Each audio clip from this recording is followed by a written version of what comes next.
Ngayong araw na to susundin ko ang kapatid ko mula sa Bicol sa Clark International Airport. Matagal na rin kami hindi nagkita kaya excited na rin ako makasama siya.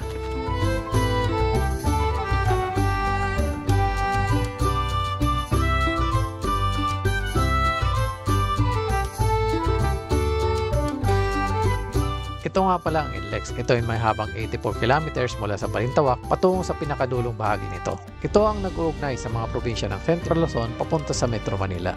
Dito kami dadaan papuntang Clark sapagkat dito mabilis at banayad lang ang biyahe.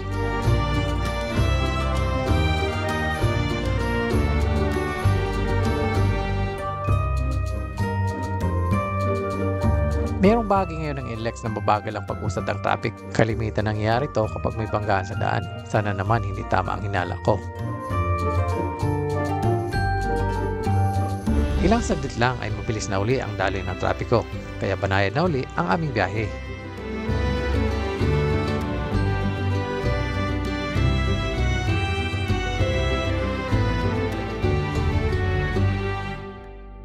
Pagpasok namin ng Clark ay maluwag at magaan ang aming biyahe. Malinis ang daan at disiplinado ang mga motorista. Halos tanghali na nang makarating kami ng Clark International Airport. Tirik na tirik ang araw at naman namin ang init natin nito.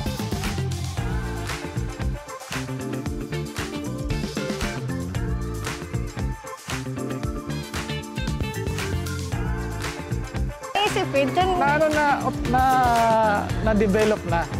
Ito ba di ba? Oo. Ito? Oo. Ay, kaya ba magaling eh? Dito na yata yun. Dito rin yata yun.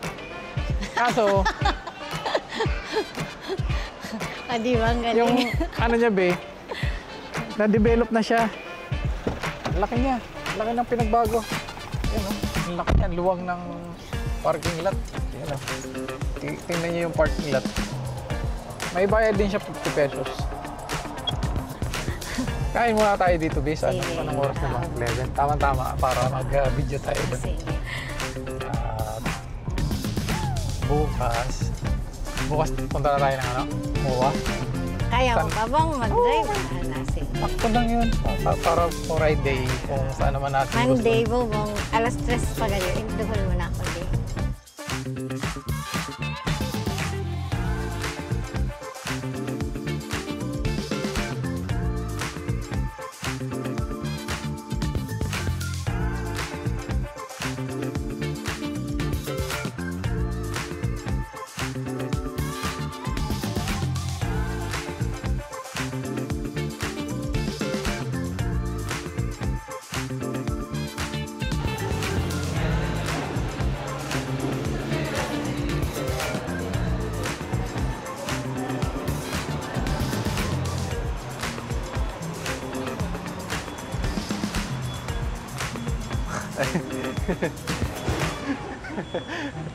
Hindi ko binuksan. Bastos. Sorry.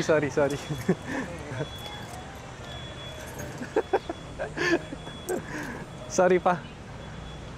Kinagabihan ay namasyal kami sa isang bagong park dito sa San Fernando, Pampanga. Dapat naglagay sila ng paikot na tapos sasakay ka, no? Yung parang sa Venice, no? Ayun. Maganda ako nakarating din dyan.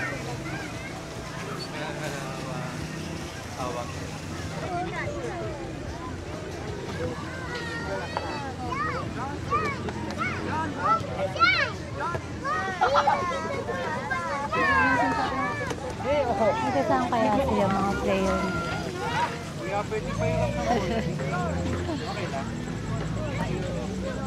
Iwan, may 3 tanggulan. Te! Grabe Te! Ay. Sayo kami ni Maymay ng TikTok. Magaling mag-TikTok yan si Maymay. Sige, May, mamaya magti-TikTok tayo dun. O kaya Reels, di ba? Sige. Dito naman tayo. Dito naman tayo sa isang tulay. Ito ba nak sinasabi mo? Ha? Hindi, recycle sinasabi niya. Eh? Picture? Ngayon ko lang napagtanto na sa haba ng panahon na inilagay namin dito sa mundo, ito pala ang pangalawang pagkakataon na magkasama kami ng ate ko sa isang park. Kahit 4 na dekada na ang nakakaraan buhat nang huli kaming napunta ng park. Dalawa kayo. Kaibang haplo sa dibdib ang nararamdaman ko sa mga oras na yon. Ito ang kauna-unahang pagkakataon na nakita ko siyang nakangiti, buhat ng pumanaw ang aming mga magulang. Dito naman. Kukupas at lilipas ang lahat ng bagay dito sa mundo. Ngunit ang pagmamahal natin sa mga mahal natin sa buhay, kailanman ay hindi magbabago. Marami tayong mga bagay na makakalimutan sa paglipas ng panahon. Ngunit ang mga ngiti at kasiyahan na minsan nating nasaksihan, kailanman ay dililisan sa ating mga isipan. Sige, May. Mananatili sila sa ating mga alaala, lumipas man ang ilang dekada.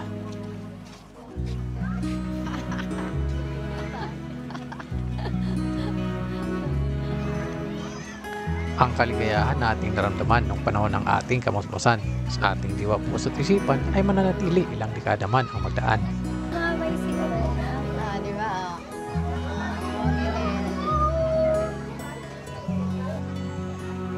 Anong ginawa niyo dyan? Pareho lang naman. Ganito siguro. Hindi. Mag-smile ka. Ira, mag-smile ka nga. Malinaw na.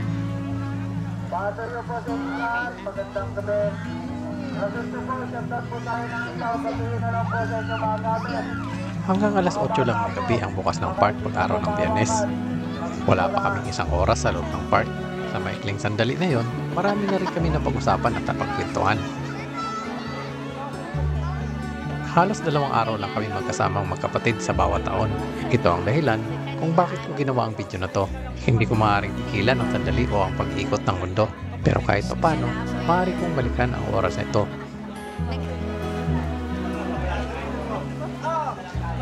Unang sabi. Ano? Ayun, meron Hindi akong na bag. lang. Maliit pa. 5 months.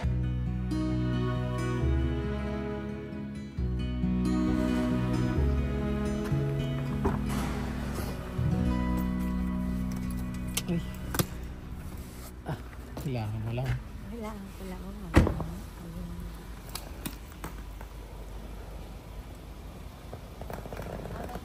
Ah,